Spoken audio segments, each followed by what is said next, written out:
ان الذین اتخذوا العجل سینالہم غضب من ربہم، اب یہ فیصلہ انہوں نے دیا یقیناً جن لوگوں نے اس بچڑے کو اپنا معبود بنایا ان قریب ان پر آئے گا غضب ان کے رب کی طرف سے، گویا کہ قتل مرتد کی سزا جس کا ذکر ہم سورہ بقرہ میں پڑھ چکے ہیں۔ وَذِلَّةٌ فِي الْحَيَاةِ الدُّنْيَا، دنیا میں ذلت بھی آئے گی، وَكَذَلِكَ نَجْزِي الْمُفْتَرِينَ، اور اسی طریقے سے بہتان باندھنے والوں کو، جھوٹ گھڑنے والوں کو ہم جزا دیتے ہیں۔ وَالَّذِينَ عَمِلُوا السَّيِّئَاتِ ثُمَّ تَابُوا مِن بَعْدِهَا وَآمَنُوا، البتہ جن لوگوں نے کچھ دیر کے لیے یہ غلط کام کیا تھا لیکن پھر وہ توبہ کر لی انہوں نے، من بعدها اس کے بعد، وآمنوا اور ایمان لے آئے، ان ربک من بعدها لغفور الرحیم، تو یقیناً اس کے بعد آپ کا رب جو ہے غفور الرحیم ہے۔ جن سے عارضی طور پر یہ بات ہو گئی تھی پھر انہوں نے توبہ کر لی، ان کے لیے تو مغفرت ہے، اللہ تعالیٰ معاف فرمائے گا، غفور الرحیم ہے۔ البتہ جو اب تک اس پر اڑے رہے ہیں ان کے لیے یہ حد جاری کی جائے گی۔ یہ بالکل ایسے ہی جیسے سورہ مائدہ میں ہم نے پڑھا ہے محاربے والی آیت میں کہ اگر کوئی ڈاکو ہیں، راہزن ہیں، کوئی ملک کے اندر فساد مچا رہے ہیں، تو اگر اس سے پہلے کہ تم ان پر قابو پاؤ اگر وہ توبہ کر لیں تو پھر ان کے لیے معاملہ اور ہوگا، پھر ان کے ساتھ نرمی بھی ہو سکتی ہے، معاف بھی کیا جا سکتا ہے۔ لیکن اگر قابو پا لو تو پھر ان کی سزا بہت سخت ہے، لیکن قابو پانے سے پہلے توبہ کر لیں تو ان کے لیے نرمی۔ اسی طرح یہاں معاملہ ہے۔ وَلَمَّا سَكَتَ عَن مُوسَى الْغَضَبُ، جب موسیٰ کا غصہ کو ٹھنڈا پڑا، أَخَذَ الْأَلْوَاحَ، اب انہوں نے وہ تختیاں اٹھائیں، وَفِي نُسْخَتِهَا هُدًى وَرَحْمَةٌ لِّلَّذِينَ هُمْ لِرَبِّهِمْ يَرْهَبُونَ، اور اس کی تحریر میں لکھا ہوئی تھی رحمت، ہدایت بھی اور رحمت بھی ان لوگوں کے حق میں جو اپنے رب سے ڈرتے ہیں، اپنے رب کا تقوی اور خوف رکھتے ہیں۔ وَاخْتَارَ مُوسَىٰ قَوْمَهُ 70 رَجُلًا لِمِيقَاتِنَا، اب ایک تو سزا دے دی گئی، ایک تو پرج ہو گئی، اور یہودی جو ہیں جنہوں نے کہ آخری وقت تک اس کے اوپر قائم رہے انہیں قتل کر دیا گیا۔ اب اس کے بعد ایک اجتماعی توبہ کے لیے حضرت موسیٰ علیہ السلام نے اپنی قوم کے 70 سرکردہ افراد کو لیا، واختارا چن لیا۔ اختارا موسیٰ قومہ 70 رجلا لمیقاتنا، اللہ تعالیٰ ہی نے طلب فرمایا ہے ہمارے وقت مقررہ کے لیے چن لیے موسیٰ نے اپنی قوم میں سے 70 سرکردہ افراد۔ فلما اخذتهم الرجفۃ، جب وہ آئے ہیں کوہ طور پر یا اس کے قریب تو ان کے اوپر کپ کپ کی طاری ہو گئی یا زلزلے نے آ پکڑا، یعنی وہ ایک سخت ترین جو ہے ان کے لیے پھر خوفناک صورت پیدا کر دی گئی۔ قال رب، حضرت موسیٰ نے عرض کیا پروردگار، لو شئت اہلکتہم من قبل وایایا، اگر تیری مشیت یہی تھی تو اس سے پہلے ہی ہمیں بھی ہلاک کر سکتا تھا، مجھے بھی کر سکتا تھا، انہیں بھی کر سکتا تھا۔ خطا کار تو ہم ہیں، غلطی ہوئی ہے، لیکن بہرحال ہم نے اتنا بڑا کفارہ بھی دے دیا ہے، اپنی قوم کے اتنے لوگوں کو اپنے ہاتھوں ذبح بھی کیا ہے، لیکن یہ کہ اگر ہلاک ہی کرنا تھا جو اس وقت شکل ہو رہی ہے تو پہلے قدم پر بھی تو ہلاک کر سکتا تھا۔ لو شئت اہلکتہم من قبل وایایا، اگر تو چاہتا تو ہلاک کر دیتا ان سب کو بھی اور مجھے بھی۔ اتہلکنا بما فعل السفہاء منا، کیا تم ہمیں ہلاک کر دے گا ہمارے کچھ بے وقوف لوگوں کی حرکت کی وجہ سے؟ ہمارے ہاں کچھ بے وقوف تھے جنہوں نے حرکت کی تھی، اور ان کی وجہ سے کیا پوری قوم کو ہلاک کر دے گا؟ ان ہی الا فتنتک، نہیں یہ تیری طرف سے ایک آزمائش ہے۔ تضل بہا من تشاء، تو گمراہ کرتا ہے اس کے ذریعے سے جس کو چاہتا ہے، وتہدی من تشاء، اور ہدایت دیتا ہے جس کو چاہتا ہے۔ انت ولینا، تو ہمارا ولی ہے، ہمارا ساتھی ہے، پشت پناہ ہے، مولا ہے۔ فاغفر لنا، بس ہمیں بخش دے، ہماری گناہ کو معاف فرما، ورحمنا، ہم پر رحم فرما، وانت خیر الغافرین، اور یقیناً تمام بخشنے والوں میں تو سب سے بہتر بخشنے والا ہے۔ واکتب لنا فی ہذہ الدنیا حسنہ وفی الآخرہ، ہمارے لیے اس دنیا کی زندگی میں بھی حسنہ لکھ دے، طے کر دے۔ اب دیکھیے یہ دعا کر رہے ہیں حضرت موسیٰ اپنی قوم کے لیے، بنی اسرائیل کے لیے، واکتب لنا فی ہذہ الدنیا حسنۃ وفی الآخرہ، وہی الفاظ ربنا آتنا فی الدنیا حسنۃ وفی الآخرۃ حسنۃ وقنا عذاب النار، تو لکھ دے، طے کر دے کہ ہمارے لیے دنیا میں بھی حسنہ ہو، آخرت میں بھی۔ انا ہدنا الیک، ہم تیری جناب میں توبہ کرتے ہیں، رجوع کرتے ہیں، جو خطا ہو گئی ہے اس کا اعتراف کرتے ہوئے معافی چاہتے ہیں۔ قال عذابی اصیب بہ من اشاء، اللہ نے فرمایا جہاں تک میرے عذاب کا تعلق ہے وہ تو اس میں تو میں مبتلا کروں گا جس کو چاہوں گا۔ ورحمتی وسعت کل شیء، تم رحمت کا سوال کر رہے ہو تو ایک رحمت تو میری وہ ہے جو ہر شے کے شامل حال ہے، ہر شے کا وجود میری رحمت سے ہے، اس کا بقا میری رحمت سے ہے، اس کا تسلسل میری رحمت سے ہے۔ ایک تو رحمت عامہ ہے جو تمام مخلوقات کو شامل ہے، تمام مخلوقات جو ہے اس میں سے حصہ پا رہی ہیں. ورحمتی وسعت کل شیء فساکتبھا. اب یہاں مراد ہے خاص رحمت جس کے لیے تم کہہ رہے ہو، وہ رحمت تو میں لکھ دوں گا ان لوگوں کے لیے. اب یہ بہت اہم مقام یہاں آ رہا ہے. وہ اپنی رحمت میں خاص کر دوں گا، لکھ دوں گا للذین یتقون، جو تقوی کی روش اختیار کریں، ویؤتون الزکاۃ، اور زکوٰۃ دیتے رہیں، والذین ھم بآیاتنا یؤمنون، اور جو لوگ ہماری آیات پر ایمان پختہ رکھیں. الذین یتبعون الرسول النبی الامی الذی یجدونہ مکتوبا عندہم فی التوراۃ والانجیل، جو اتباع کریں گے ہمارے امی نبی کی، جس کا کو رسول بنا کر بھیجا جائے گا، رسول نبی امی کا اتباع کریں گے، جسے وہ پائیں گے الذی یجدونہ، جسے پائیں گے لکھا ہوا مکتوبا عندہم، ان کے پاس، اپنے پاس، فی التوراۃ والانجیل، کہ وہ ان کے پاس اس کی پیشن گوئیاں، اس کے حالات، اس کی علامات تورات اور انجیل دونوں میں ہوں گی. تو جو لوگ ان کا اتباع کریں گے، نبی امی محمد الرسول اللہ صلی اللہ علیہ وسلم امیین میں سے اٹھائے گئے، اور آپ واقعتاً اس قوم میں سے تھے جس کے پاس کوئی کتاب نہیں تھی، کوئی شریعت نہیں تھی. ویسے بھی آپ نے دنیاوی اعتبار سے کوئی تعلیم حاصل نہیں کی، دنیاوی معیار کے اعتبار سے لکھنا پڑھنا آپ نہیں جانتے تھے، تو امی تھے. تو رسول نبی الامی، جو پیروی کریں گے میرے اس رسول کی جو نبی امی ہوگا، جسے یہ پائیں گے الذی یجدونہ مکتوبا، لکھا ہوا، جس کی علامات اور جس کی پیشن گوئیاں، عندہم فی التوراۃ والانجیل، ان کے پاس تورات اور انجیل دونوں میں. یامرہم بالمعروف، وہ انہیں نیکی کے حکم دے گا، وینہاہم عن المنکر، اور تمام بدیوں سے روکے گا، ویحل لہم الطیبات، اور ان کے لیے تمام حلال چیزیں، پاک چیزیں حلال کر دے گا. یعنی جو ہم پڑھ چکے ہیں، کچھ چیزیں تھیں کہ جو بنی اسرائیل پر ان کی شرارتوں کی وجہ سے بھی حرام کر دی گئی تھی، یہ تمام بندشیں اٹھا دے گا، تمام پاکیزہ چیزوں کو ان کے لیے حلال کرے گا. وَيُحَرِّمُ عَلَيْهِمُ الْخَبَائِثَ، اور جتنی خبیث ناپاک چیزیں ہیں انہیں حرام قرار دے گا. وَيَضَعُ عَنْهُمْ إِصْرَهُمْ وَالْأَغْلَالَ الَّتِي كَانَتْ عَلَيْهِمْ، اور ان سے اتار دے گا، دور کر دے گا، انہیں نجات دے گا ان کے بوجھوں سے اور ان کی ان توقوں سے کہ جو ان کے اوپر پڑے ہوئے ہوں گے. یعنی مختلف رسوم اور رواج، ان کے توق جو لوگ باندھ لیتے ہیں اپنے گلوں کے اندر. چاؤ میں کچھ لوگ دولت والے جو ہیں وہ نئی نئی رسمیں ایجاد کرتے ہیں، نئے نئے تہوار ایجاد کرتے ہیں، نئی جو ہیں، اور تقریبات کا چرچا ہو جاتا ہے. غریبوں کے لیے پھر ان کو پورا کرنا پڑتا ہے. شادی بیاہ کی یہ تقریبات ہیں. اب جن کے پاس حرام کی دولت کے انبار جمع ہیں، ان کے لیے تو اپنی دولت مندی کے اظہار کا موقع ہے. کیسے پتہ چلے گا ہم دولت مند ہیں؟ اسی طریقے سے جیسے کہ ہندوؤں کے ہاں بنیے کی دولت یا لگتی تھی مکان پر یا بیاہ شادی پر، باقی کھانا پینا ان کے ہاں نہیں تھا، نہ اچھا پہننا، نہ اچھا کھانا، نہ اچھا پینا. لیکن مکان بنائیں گے تو عالیشان، اور دوسرے یہ کہ شادی کریں گے تو پھر ٹھاٹ کے ساتھ. یہی ہمارے ہاں بھی معاملے چلے آ رہے ہیں. وہ ہندوانہ پس منظر ہے اور اس میں رسومات ہیں. اب یہ امیروں کے لیے تو چونچلے ہیں، غریبوں کے لیے یہ اسر اور اغلال ہیں. اسر وہ بوجھ کو جن کو لے کے چل نہ سکے. نتیجہ کیا نکلتا ہے؟ بچیاں بیٹھی ہوئی ہیں، ہاتھ پیلے نہیں ہو سکتے، شادی نہیں ہو سکتی، نہ نومن تیل ہو، نہ رادہ ناچے، نہ سارے تقاضے پورے ہوں، نہ شادی ہو سکے. تو یہ جو اسر اور اغلال لوگوں نے، پھر یہ کہ جو سوشل ایولیوشن کہہ لیجئے یا جو بھی اس کے اندر تنزل ہوا ہے، جس کے نتیجے میں لوگوں کے اوپر طرح طرح کی قیدیں آ گئی ہیں. کہیں جو ہے وہ جاگیرداری نظام آ گیا ہے، اس کی قید ہے. کہیں بادشاہت ہے، امپیریلزم ہے، اس کی قید ہے. کہیں سرمایہ دار نظام ہے، اس کا تشدد ہے. تو محمد جب آئیں گے، یہ اللہ تعالیٰ فرما رہے ہیں، تو ان تمام قیدوں سے نجات دلائیں گے، ان تمام بوجھوں سے نوع انسانی کو نجات دیں گے، عدل اور قسط کا نظام قائم کریں گے. تو وہ چاہے رسومات کی شکل میں ہو، اور چاہے یہ کہ ایک نظام ظالمانہ ایکسپلائٹیٹو اگر نظام ہے، ریپریسو نظام ہے، تو اس کو ہٹا کر فالذین آمنوا بہ. اب یہ جو الفاظ آ رہے ہیں اس آیت مبارکہ کے، یہ بہت اہم ہے. اس پر میرا ایک پورا کتابچہ موجود ہے کہ جس کا عنوان ہے نبی اکرم صلی اللہ علیہ وسلم سے ہمارے تعلق کی بنیادیں. فالذین آمنوا بہ، گنتی کر لیجئے. تو جو لوگ ان پر ایمان لائیں گے، پہلی شرط ہے ایمان. وعزروہ، اور ان کا ادب کریں گے. ونصروہ، اور اس کی مدد کریں گے. واتبعوا النور الذی انزل معہ، اور اس نور کی پیروی کریں گے جو ان کے ساتھ نازل کیا جائے گا.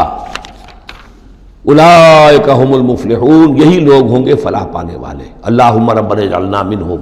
اب یہاں تھوڑی سی وضاحت کر لیجئے. فالذین آمنوا بہ، وہ لوگ جو اس پر ایمان لائیں گے۔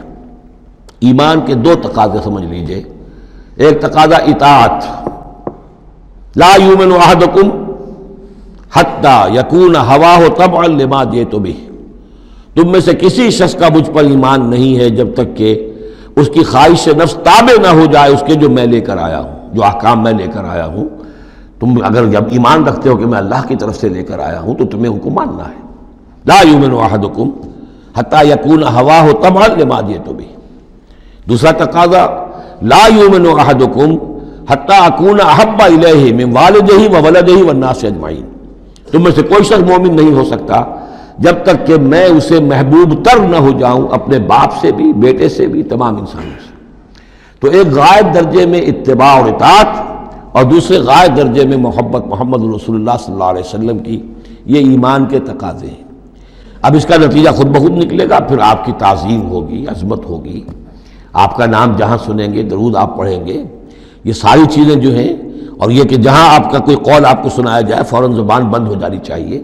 پھر یہ نہیں کہ اپنی عقل جو ہے آدمی لڑا رہا ہے، ہاں اس کی تحقیق ہو سکتی ہے کہ واقعتاً یہ حضور نے فرمایا یا نہیں فرمایا، یہ حدیث ضعیف ہے، مضبوط ہے، کیسی ہے، لیکن اس وقت خاموش ہونا ضروری ہے۔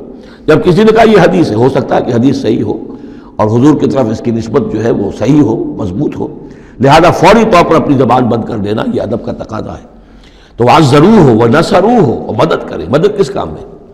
حضور نے ذاتی تو اپنی کوئی امپائر بلڈ نہیں کی، نہ آپ نے اپنے لیے کوئی جاگیر بنائی، نہ کوئی جائیداد بنائی۔ کس کام کے لیے نصرت چاہیے تھی؟ اللہ کے دین کے لیے، اس کے غلبے کی جد و جہد، اس کے لیے بھیجے گئے محمد صلی اللہ علیہ وسلم۔ هو الذی ارسل رسولہ بالہدی ودین الحق لیظہرہ علی الدین کلہ، اور اس کے لیے پکار ہے من انصاری اللہ، یہ میرا فرض منصبی ہے، اللہ کا دین مجھے غالب کرنا ہے، یہ میری ذمہ داری ہے۔ کون ہے جو میرا ہاتھ بٹھائے، میرا مددگار بنے؟ تو یہ میدان اب بھی کھلا ہوا ہے۔ دین پہلے غالب ہوا تھا، پھر مغلوب ہو گیا، اور اب تو مغلوب ہے پوری دنیا میں۔ کہیں بھی ہم ایک انچ زمین نہیں دکھا سکتے جہاں کہہ سکے دنیا سے، نوع انسانی سے، کہ آؤ اور دیکھو یہاں یہ اصل دین موجود ہے بتمام و کمال۔ تو وہ مشن جو ہے محمد رسول اللہ صلی اللہ علیہ وسلم کا، وہ اب بھی زندہ ہے، لہذا اس کی مدد کرنی ہے۔ واتبعوا النور الذی انزل معہ، اور اس مشن کی تکمیل میں جو راستہ ہے، جو طریقہ اللہ نے بتایا ہے، وہ اس قرآن کے ذریعے سے ہے۔ تذکیر قرآن سے، تبلیغ قرآن کی، انذار قرآن سے، تبشیر قرآن سے، تعلیم قرآن کی، یتلو علیہم آیاتہ ویعلمہم الکتاب والحکمۃ ویزکیہم، اس کے ذریعے سے لوگوں کو کھینچو، لوگوں کو نکالو گندگیوں میں سے اور اندھیروں میں سے، لوگوں کے اندر ایمان کی شمع روشن کرو، پھر انہیں منظم کرو، جمع کرو، پھر باطن سے ٹکراؤ۔ فالذین آمنوا بہ وعزروہ ونصروہ واتبعوا النور الذی انزل معہ، تو جو لوگ ان پر ایمان لائیں گے اور ان کی تعظیم کریں گے اور ان کی مدد کریں گے اور اس نور کی پیروی کریں گے جو ان کے ساتھ نازل کیا جائے گا، یعنی قرآن مجید حضور کے ساتھ یہ نازل کیا گیا، بھیجا گیا۔ اولئک هم المفلحون، یہی لوگ ہوں گے فلاح پانے والے۔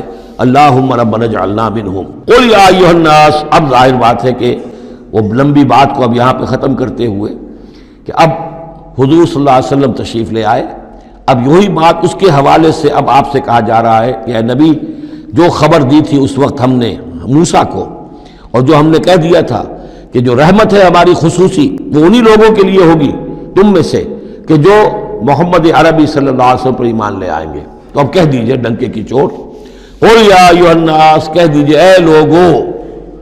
اور یہ پھر بہت نوٹ کرنے کے قابل ہے کہ ہم نے اب تک جتنے رسولوں کا تذکرہ سنا ہے، پڑھا ہے سورہ اعراف میں، وہ یا قوم یا قوم یا قوم، اے میری قوم کے لوگوں۔ لیکن محمد رسول اللہ کی امتیازی شان یہ ہے کہ یہ قوم کی طرف مبعوث نہیں ہوئے، صرف پوری نوع انسانی کی طرف۔ جیسے سورہ بقرہ کے تیسرے رکوع کی پہلی آیت میں نے حوالہ دیا تھا، یا ایھا الناس اعبدوا ربکم الذی خلقکم والذین من قبلکم لعلکم تتقون۔ تو یہ آفاقی رسالت ہے، عالمی رسالت ہے، انسانی سطح پر ہے۔ قل یا ایھا الناس انی رسول اللہ الیکم جمیعا، میں اللہ کا رسول ہوں تمہاری طرف، سب کی طرف۔ الذی لہ ملک السماوات والارض، یہ بات 5 مرتبہ قرآن میں کہی گئی ہے مختلف الفاظ میں کہ حضور کی بعثت پوری نوع انسانی کے لیے ہے، جس میں سب سے نمایاں آیت وہ ہے وما ارسلناک الا کافۃ للناس بشیرا ونذیرا، ہم نے نہیں بھیجا ہے محمد آپ کو مگر پوری نوع انسانی کے لیے بشیر اور نذیر بنا کر۔ باقی یہ کہ اور مختلف اسالیب میں 4 مرتبہ اور یہ بات آئی ہے کہ آپ کی بعثت جو ہے کسی خاص قوم، کسی خاص ملک، کسی خاص رنگ اور نسل کے لوگوں، کسی خاص قبیلے کی طرف نہیں ہے بلکہ پوری نوع انسانی کی طرف ہے۔ قُلْ يَا أَيُّهَا النَّاسُ إِنِّي رَسُولُ اللَّهِ إِلَيْكُمْ جَمِيعًا الَّذِي لَهُ مُلْكُ السَّمَاوَاتِ وَالْأَرْضِ، میں اس اللہ کا رسول ہوں جس کے لیے آسمان اور زمین کی بادشاہی ہے۔ لا الہ الا ہوا، اس کے سوا کوئی معبود نہیں۔ یحیی و یمیت، وہی زندہ رکھتا ہے اور وہی موت وارد کرتا ہے۔ فآمنوا باللہ، تو ایمان لاؤ اللہ پر، ورسولہ النبی الامی الذی، اور اس کے اس رسول پر جو نبی امی ہے، اور جو یؤمن باللہ وکلماتہ، جو ایمان رکھتا ہے اللہ پر اور اس کے کلام پر، اس کے کلمات پر، اس کی باتوں پر، واتبعوہ، اور اس کی پیروی کرو، لعلکم تہتدون، تاکہ تم ہدایت پاؤ۔ یہ گویا کہ اعلان عام ہوا محمد رسول اللہ صلی اللہ علیہ وسلم کا کہ وہ جو بات اللہ تعالیٰ نے حضرت موسیٰ سے کہی تھی یہ اس کے مطابق میری بعثت ہوئی ہے۔ اور اب گویا کہ جیسا کہ میں نے آپ کو بتایا تھا یہ تمہید ہے، تیاری ہو رہی ہے، چونکہ مدینے کی طرف سفر کرنا ہے۔ یہ صورت پہلے نازل ہو گئی ہے تاکہ وہ ذہن تیار ہو جائے اس کے لیے کہ اب یہود کے 3 بڑے بڑے قبیلے وہاں پر آباد ہیں، ان سے براہ راست ہم سابقہ پیش آئے گا۔ ابھی تک براہ راست خطاب یہود سے نہیں ہوا، یا بنی اسرائیل سے کوئی خطاب نہیں، گفتگو ہو رہی ہے محمد رسول اللہ سے یا اہل مکہ سے یا حضور کی وساطت سے مسلمانوں سے۔ لیکن یہ کہ وہ باتیں ساری وہ آ رہی ہیں کہ جن کا اب محل جو ہے واضح ہو جائے گا ہجرت کے بعد۔ وَمِن قَوْمِ مُوسَىٰ أُمَّةٌ يَهْدُونَ بِالْحَقِّ وَبِهِ يَعْدِلُونَ، اور موسیٰ کی قوم میں یقیناً کچھ لوگ ایسے تھے، امتن ایسے لوگ تھے کہ جو حق کی ہدایت دیتے تھے۔ یعنی یہ تو نہیں ہو سکتا اتنے جلیل القدر پیغمبر کے کوئی بھی ساتھی نہ ہو، حواری نہ ہو، یا بڑی اکثریت ان کی جو ہے ناہنجاروں پر رہی مشتمل، لیکن بہرحال ان کے ساتھ ایک جماعت ان کے حواریین کی، ان کے ساتھیوں کی۔ وَمِن قَوْمِ مُوسَىٰ أُمَّةٌ يَهْدُونَ بِالْحَقِّ وَبِهِ يَعْدِلُونَ، ایسی قوم ان کے اندر رہی ہے، قوم موسیٰ میں سے ایسی لوگ، ایسی جماعت جو حق ہی کی ہدایت بھی دیتے تھے اور حق ہی کے ساتھ فیصلے بھی کرتے تھے، عدل بھی کرتے تھے۔ وَقَطَّعْنَاهُمْ اثْنَتَيْ عَشْرَةَ أَسْبَاطًا أُمَمًا، اور ہم نے انہیں علیحدہ علیحدہ کر دیا 12 بڑی بڑی قبیلوں کی جماعت میں، اسباط امما، بار جماعتیں بن گئیں علیحدہ علیحدہ، ان کی امتیں بن گئیں، علیحدہ قبیلے بن گئے، کیونکہ یہ 12 بیٹے تھے حضرت یعقوب علیہ السلام کے، اور ان میں سے ہر ایک سے ایک قبیلہ چلا ہے۔ تو ابھی وہ انسان کا جو تمدنی ارتقاء جو ہے ابھی قبائلی دور میں تھا، لہذا اس قبائلی نظام ہی کو اللہ تعالیٰ نے ان کے لیے باقی رکھا۔ چنانچہ پانی بھی جب دیا تو 12 چشمے، تاکہ ہر قبیلے کا چشمہ علیحدہ ہو اور یہ آپس میں لڑیں جھگڑے نہیں۔ ہر قبیلے کا کوئی اپنا سردار ہے، اس کا اپنا ایک نظام ہے، کوئی نزاع ہو گیا ہے تو وہ آپس میں اس کو حل کر سکتے ہیں، لیکن اگر بین القبائل معاملہ ہو جائے تو پھر اس کو حل کرنا جو ہے مشکل ہو جائے گا۔ وَأَوْحَيْنَا إِلَىٰ مُوسَىٰ إِذْ اسْتَسْقَاهُ قَوْمُهُ، اور ہم نے وحی کی موسیٰ کی طرف جب کہ پانی طلب کیا ان سے اس کی قوم نے، أَنِ اضْرِب بِعَصَاكَ الْحَجَرَ، کہ اپنے اسی عصا سے، اپنی لاٹھی سے ضرب لگائیے چٹان پر۔ فَانْبَجَسَتْ مِنْهُ اثْنَتَا عَشْرَةَ عَيْنًا، تو اس میں سے 12 چشمے پھوٹ بہے۔ یہ بات ہم پڑھ چکے ہیں سورہ بقرہ میں۔ قَدْ عَلِمَ كُلُّ أُنَاسٍ مَشْرَبَهُمْ، ہر قبیلے نے، ہر قوم نے پہچان لیا، معین کر لیا اپنے مشرب کو۔ مشرب یہ بھی اس میں ظرف ہے، پینے کی جگہ، اپنا گھاٹ معین ہو گیا، یہ چشمہ ہمارا، یہ چشمہ ان کا، یہ چشمہ ان کا ہے، یہ بنی لاوی کا ہے، یہ فلاں کا ہے، بنی یہودا کا ہے۔ وَظَلَّلْنَا عَلَيْهِمُ الْغَمَامَ، اور ہم نے ان کے اوپر سائبان ابر کا طاری کر دیا تاکہ دھوپ سے بچیں۔ وَأَنزَلْنَا عَلَيْهِمُ الْمَنَّ وَالسَّلْوَىٰ، اور ہم نے ان پر من اور سلوہ کے ذریعے انہیں خوراک بہم پہنچائی، اتارا ان پر ہم نے من اور سلوہ۔ کلوا من طیبات ما رزقناکم، کھاؤ ان پاکیزہ چیزوں میں سے کہ جو ہم نے تمہیں رزق میں دی ہیں۔ وما ظلمونا، اور انہوں نے کوئی ہم پر ظلم نہیں کیا، ہم پر کیا ظلم کر سکتے تھے، ہمارا کیا بگاڑ سکتے تھے۔ وما ظلمونا، انہوں نے ہمارا کیا بگاڑا، ہمارا کیا بگاڑ لیں گے۔ ایک حدیث قدسی میں آتا ہے کہ اے میرے بندو، اگر تم سب کے سب اولین اور آخرین اور انس اور جن سب بدترین جیسے ہو سکتا ہے تم میں سے کوئی شخص ویسے بن جاؤ، تب بھی میرے خزانے میں کوئی کمی نہیں آئے گی۔ اور تم سب کے سب اولکم و آخرکم و انسکم و جنکم، سب کے سب مل جاؤ اور بہترین میرے مطیع بن جاؤ، میرے بندگی کرنے والے بن جاؤ، میرے خزانے میں کوئی اضافہ نہیں ہوگا، میں تو غنی ہوں۔ تو وما ظلمونا، انہوں نے ہمارا کچھ نہیں بگاڑا، ولکن کانوا انفسہم یظلمون، لیکن وہ خود اپنی ہی جانوں پر ظلم کرتے رہے۔ وَإِذْ قِيلَ لَهُمُ اسْكُنُوا هَٰذِهِ الْقَرْيَةَ، اور یاد کرو جب ان سے کہا گیا تھا کہ آباد ہو جاؤ اس بستی میں، یہ جیریکو، اریحا، پہلا شہر فلسطین کا کہ جو یوشع ابن نون جوشوا ان کی سرکردگی میں جب بنی اسرائیل نے قتال کیا ہے پھر، تو یہ پہلا شہر فتح ہوا۔ جب ان سے کہا گیا کہ اب اس میں تم رہ سکتے ہو، بس جاؤ، وَكُلُوا مِنْهَا حَيْثُ شِئْتُمْ، اور اس میں سے جو بھی چاہو جہاں سے بھی چاہو تم کھاؤ، وَقُولُوا حِطَّةٌ، اور دیکھو استغفار کرتے رہو، کہتے رہو اے اللہ ہمارے گناہ جھاڑ دے، ہماری کوتاہیاں، ہماری جو بھی کوئی کمیاں رہ گئی ہیں ان کو پورا کر دے۔ وَادْخُلُوا الْبَابَ سُجَّدًا، اور جب داخل ہو شہر کے دروازے میں تو سر جھکا کر داخل ہو، تمہاری گردنیں اکڑی ہوئی نہ ہو۔ نغفر لکم خطیئاتکم، ہم تمہاری جو بھی خطائیں ہیں وہ بخش دیں گے، جو بھی غلطیاں ہوئی ہیں فروغ گزاشتیں ہوئی ہیں ان سب سے درگزر فرمائیں گے۔ سنزید المحسنین، اور نہ صرف یہ کہ وہ خطائیں معاف کر دیں گے، جو ان میں سے محسن ہوں گے تم میں سے انہیں تو اب اور دیں گے، ان کے درجات بلند کریں گے، ان کو اور اونچے سے اونچے مراتب عطا کریں گے۔ فبدل الذین ظلموا منہم قولا غیر الذی قیل لہم، تو بدل دیا ان میں سے جو ظالم تھے، گناہ گار تھے، ایک ایسی بات کو کہ جو ان سے کہی گئی تھی اس کی بجائے، یعنی وہ کہا گیا تھا حطۃ حطۃ حنطۃ حنطۃ، ہمیں گیہوں چاہیے گیہوں چاہیے۔ فارسلنا علیہم رجزا من السماء، تو ان پر ہم نے آسمان سے ایک عذاب بھیج دیا، جن لوگوں نے وہ غلط حرکت کی تھی ان پر پلیگ آئی، بما کانوا یظلمون، بسبب ان کے اس ظلم کے جو انہوں نے اپنے آپ پر کیا تھا۔ واسألہم عن القریۃ التی کانت حاضرۃ البحر، اور ذرا ان سے سوال کیجئے اس بستی کے بارے میں کہ جو ساحل سمندر پر تھی، حاضرۃ البحر، سمندر کے کنارے پر تھی۔ یہ اب اصحاب سبت کا واقعہ آ رہا ہے۔ اذ یعدونا، اور عام طور پر خیال یہ کہ جو ایلات کی بندرگاہ ہے یہاں پر یہ واقعہ ہوا تھا، اب بھی وہ ایلات کی بندرگاہ ہے۔ 1967 میں جو جنگ ہوئی تھی عرب اور اسرائیل جنگ، اس میں اصل میں اسی ایلات کی بندرگاہ کا گھیراؤ کر لیا تھا صدر ناصر صاحب نے، بلاکیڈ آف دی ایلات پورٹ، اور اس کے نتیجے میں پھر بڑا زبردست جو ہے حملہ کیا اچانک جو ہے اسرائیل نے، اور یہ کہ صحرائے سینا بھی مصر سے ہتھیا لیا تھا، گولان ہائٹس جو ہیں وہ سیریا سے اس نے فتح کر لیے، اور پورا مغربی کنارہ جو اردن کا جو ہے اتنا بڑا علاقہ، زرخیز ترین علاقہ جو ہے فلسطین کا، وہ اردن سے اس نے ہتھیا لیا تھا، جس میں سے صرف سینائی پیننسلا بھی واپس کیا گیا ہے، اور یہ جو مغربی کنارے پر ان کی کوئی ایک آٹونومس سی چھوٹی سی ریاست قائم کرنے کی کوششیں ہو رہی ہیں، باقی یہ کہ گولان ہائٹس پر ابھی کوئی معاملہ نہیں ہوا۔ تو وہیں پر اسی ایلات بندرگاہ پر یہ واقعہ ہوا ہے، وہیں پر یہ کوئی قوم مچھیروں کی آباد تھی۔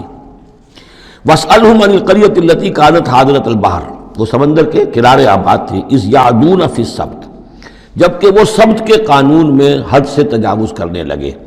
اِذْ تَأْتِيهِمْ حِيتَانُهُمْ يَوْمَ سَبْتِهِمْ شُرَّعًا، جبکہ آتی تھیں ان کی مچھلیاں ان کے پاس یوم سبتہم، جس دن کہ ان کا سبت ہوتا تھا، شُرَّعًا، شُرَّع جیسے کہ نیزہ کو چلاتا ہے، یعنی یہ کہ کبھی اگر آپ نے کماڑی میں کھڑے ہو کر دیکھا ہو تو کبھی کبھی ایسا ہوتا ہے کہ کوئی مچھلی جو ہے وہ چھلانگ مار کے اوپر آتی ہے پھر اندر چلی جاتی ہے۔ اب ظاہر بات ہے کہ یہ اٹکیلیاں کرتی تھی مچھلیاں، اللہ تعالیٰ نے سکس سینس دے رکھی ہے، حیوانات کو بھی ہے، انہیں پتہ چل گیا تھا ہفتے کا ایک دن ایسا ہے کہ ہمیں کوئی ہاتھ نہیں لگاتا، اب وہ آ رہی ہیں، اٹکیلیاں کر رہی ہیں، چھلانگیں لگا رہی ہیں، یہ کھڑے ہوئے ہیں، ہاتھ بندھے ہوئے ہیں، اس لیے کہ سبت ہے، ہفتے کا دن ہے، پکڑ تو نہیں سکتے، تو شرعاً آتے تھے جسے نیزے چل رہے ہوں۔ وَيَوْمَ لَا يَسْبِتُونَ لَا يَأْتِيهِمْ، جس دن سبت نہیں ہوتا تھا یعنی باقی 6 دن وہ دور کہیں گہرے پانی میں چلی جاتی تھی، اور گہرے پانی میں جا کے مچھلیوں کا پکڑنا جو ہے اس وقت تک تو انسان کے پاس آلات نہیں تھے۔ كَذَلِكَ نَبْلُوهُمْ بِمَا كَانُوا يَفْسُقُونَ، اس طرح ہم نے انہیں آزمایا تھا، ایک بڑی آزمائش میں ڈال دیا کہ دیکھیں یہ کتنے ثابت قدم رہتے ہیں، شریعت کے حکم پر قائم رہتے ہیں اور فاقہ برداشت کر لیتے ہیں، یا یہ کہ شریعت کے ساتھ کوئی استہزاء کرتے ہیں، تمسخر کرتے ہیں۔ وَإِذْ قَالَتْ أُمَّةٌ مِّنْهُمْ، یہاں بھی نوٹ کر لیجئے کہ جیسے وہاں معاملہ ہوا 3 حصوں میں یہ قوم تقسیم ہو گئی۔ ایک حصہ وہ تھا کہ جس نے اس گناہ میں حصہ نہیں لیا اور وہ منع بھی کرتا رہا کہ مت کرو، دیکھو نہیں منکر کا فریضہ سر انجام دیتا رہا، یہ اللہ تعالیٰ کا۔ وہ کرتے کیا تھے؟ ہفتے کے روز گئے، گڑھے کھودے اور سمندر کا پانی اس میں لے آئے ساحل کے ساتھ گڑھے کھود کر، تو اس کے ساتھ مچھلیاں بھی آ گئیں، واپسی کا راستہ کر دیا بند، مچھلی کو ہاتھ نہیں لگایا، ہفتے کو اتوار کو جا کے مچھلی پکڑ لی، تو فائدہ کیا ہوا؟ اصل میں ہفتے کا قانون تو یہ تھا کہ ہفتے کا دن تم لگاؤ اللہ کی یاد میں، ذکر میں، عبادت میں، تورات پڑھو، پڑھاؤ، سیکھو، سکھاؤ۔ 6 دن تم کام کرو دنیا کا، اپنی معاش کا، 7واں دن تم فارغ رکھو اللہ کے لیے، دین کے لیے۔ لیکن جب وہ گڑھے کھودنے میں دن صرف ہو گیا تو چاہے مچھلی پکڑی یا نہیں پکڑی، تو جو اصل روح تھی اس حکم کی وہ تو ختم ہو گئی۔ تو یہ ہے کہ جس میں انہوں نے استہزاء کیا، گویا کہ شریعت کا مذاق اڑایا۔ اب ایک تو وہ تھے کہ جنہوں نے نہ تو اس جرم میں حصہ لیا اور وہ منع بھی کرتے رہے، ایک وہ تھے کہ جو حصہ تو نہیں لیا جرم میں لیکن منع نہیں کرتے تھے، خاموش رہتے تھے، تیسرے وہ تھے کہ جو جرم کے اندر باقاعدہ جری ہو کر وہ حصہ لے رہے تھے۔